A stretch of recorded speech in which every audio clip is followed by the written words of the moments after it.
And we're back here at Artist on Art, KZSC Santa Cruz. I have the wonderful pleasure of speaking with Andrew Purchin. Andrew Purchin does many things, but particularly he is a painter, a performance painter. That is, he live paints, painting. Well, I should let you describe it, Andrew Purchin. You also you do other things here in Santa Cruz. I think of myself as an artist who practices painting, performance, psychotherapy. All three of those things to me are art forms. And what I do is I go out in the world and I find different studio spaces. An example of a studio space is the inauguration of President Obama in 2009. Another example is the homeless shelter. Another example could be somewhere out in the community where something has happened. And another example is TEDxSantaCruz. That's right. Andrew will be doing his painting, performing, psychotherapy at TEDxSantaCruz live. He will be painting the scene as the event is happening. Yeah, I'll be painting, my idea is to just kind of let myself be kind of marinated in TEDxSantaCruz. And I'm going to be there, and I'm just going to be absorbing all the innovation and creativity and thoughts. And I don't know where these paintings will go. I'll be working on 4 canvases, and where there'll be literal aspects of it, I'm sure. But I also really want to let these take off. I want to really let TEDx totally inspire me. And you have beautiful work online. I'm thinking AndrewPurchin.com? That's correct, AndrewPurchin.com. Purchin. AndrewPurchin.com, and you'll be able to see many of Andrew's past work, some extraordinary work, especially from the inauguration in Washington, D.C. You also do something that I think is healing for our community. You not only go to wonderful studios, you like to call them, site-specific studios, but you also go to the harder places in town where, like you mentioned, the homeless center. But I saw you in the paper yesterday. You also went to the Rio, where there was, a couple weeks ago, there was a terrible, tragic event where somebody crashed into the Rio and killed themselves. Yeah. So I went there to honor the spot and to honor this person who had a mental illness, and to honor his family, and to honor the people of the community, and to just witness as best I can, imagining if I were him at that moment. And what I did is I took an old painting of mine, which I did at a state of some mental distress of my own, one of my more kind of internal expressive pieces, and I painted over that the facade of the Rio out there on Seabright Avenue. So we do want to mention that your paintings are, a lot of them are figurative, and you show buildings and people, and they're expressive. Yes. Expressive, figurative. But you're saying you also have done abstract type. Absolutely, yeah. My work can go, it covers the realm between representational and abstract. And you work very quickly, obviously. I do work really, really quickly. Yeah, I'm used to the 50-minute hour, and I have to get things done before the weather changes and while the light's there. And I do layers and layers and layers. So that's an example of a layer of one time in my history and another layer in this time in my history, in our history. It must have been very difficult to try to imagine the place that somebody was in when they went through what they did. Honestly, I can just do it for a couple seconds at a time, really. It's really hard to do that. Yeah. But you feel that it's a worthy activity, both for yourself and for the people that get to see the painting and the witnessing. Right, absolutely. This is called creative witnessing, and I call it the Creative Witness Project. And I think it's an incredible thing to do. It's making art of any kind, writing, dancing, drawing, sculpting, anything where becoming sensitive and innovative, and just trying to really absorb in the senses and the body allows us to practice empathy. And so I'm really using art making to practice empathy. And empathy is, one can't learn listening, one can't learn empathy. There's no end to it. You're not good at it and get a trophy, but it's something I can continually get better at.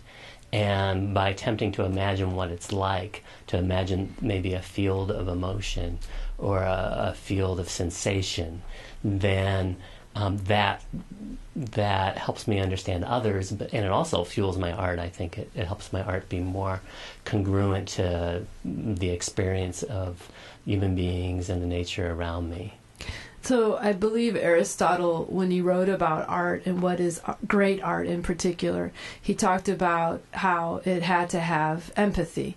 And empathy being not only being in someone else's shoes, but being in someone else's shoes and understanding when they make really hard decisions. It's easy to be in somebody's shoes when they're in a good place. Mm-hmm. But as Oedipus, to understand why someone would pluck their eyes out and then go, oh, I too would pluck my eyes out if I had done what I now know I did.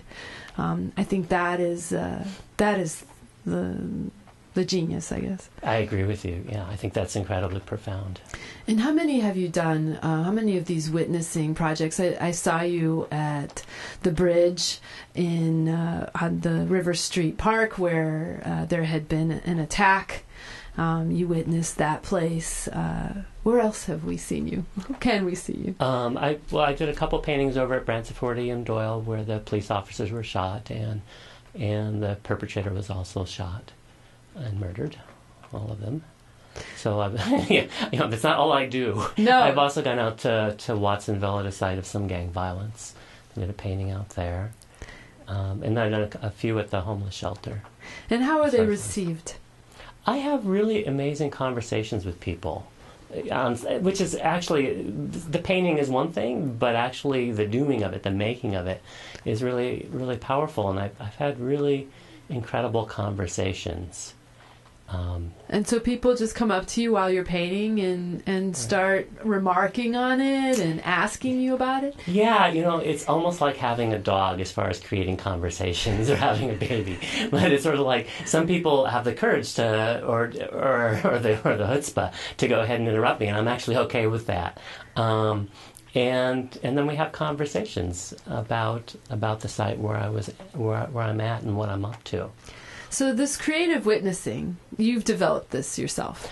Well, I'm sure people do this kind of thing all the time, but this title I've developed and I've had a focus of my art making practice is geared towards creative witnessing. And you will, again, be doing this at TEDxSantaCruz, which hopefully be a much happier event. Yes. And you will be inviting the audience to talk with you and witness what you're doing. Right, yes, absolutely. I just can't wait to see how I'm influenced by the people there and by the level of conversation there.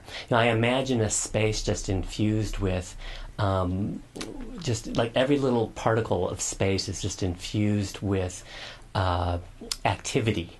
Kind of like, the old TV screen kind of just buzzing with activity, but all this is kind of just thoughts and love and empathy and goodwill.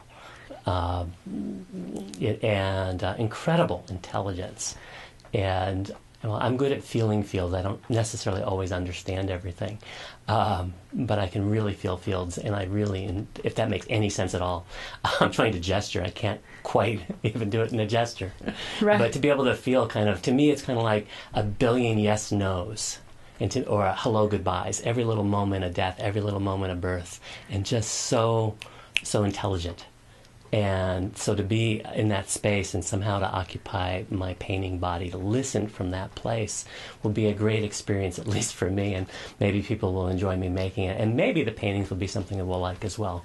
But it's really the process that I'm most engaged in. So your body is listening to the field around it and then expressing itself through the gestures that make the marks. Yeah, that's one way to say it. Yeah, and it's weird because oil paint and acrylics, they just slide and they create all these different little bits of intelligence. There's just there is something in the analog sphere that is completely irreplaceable, and there's all this kind of body intelligence that someday the digital sphere might be able to do. and I love both. And so it's just really fun to engage in this way. Of course, I love it. Thank you so much, Andrew Purchin. He will be doing a creative witnessing at the TEDxSantaCruz event, March 8th, beginning at 9 o'clock and running till 5 o'clock, where there'll be over 20 speakers and performances. And you'll be able to talk with Andrew. There'll be a nice long lunch break that you'll be able to talk with him even more and afterwards. And I can't wait to see what these paintings come out. In fact, I have this fantasy of getting a little camera behind you so that we can watch it like as it's happening, and then speed it up really fast. We'll see how compress 8 hours into 5 minutes. Andrew Purchin is also one of our healers here in Santa Cruz, California, and I want to thank you again for coming up here and talking with us about your art practice and painting. Great, thank you. Please stay tuned for new slang. And I hope you all have a wonderful day, staying dry and enjoying the music. Have a wonderful day, everybody. Oh, thank you, Vanya Benavides and Vab Media for live tweeting and Facebooking during the show. If you've missed any part of it, please go to artistonart.com.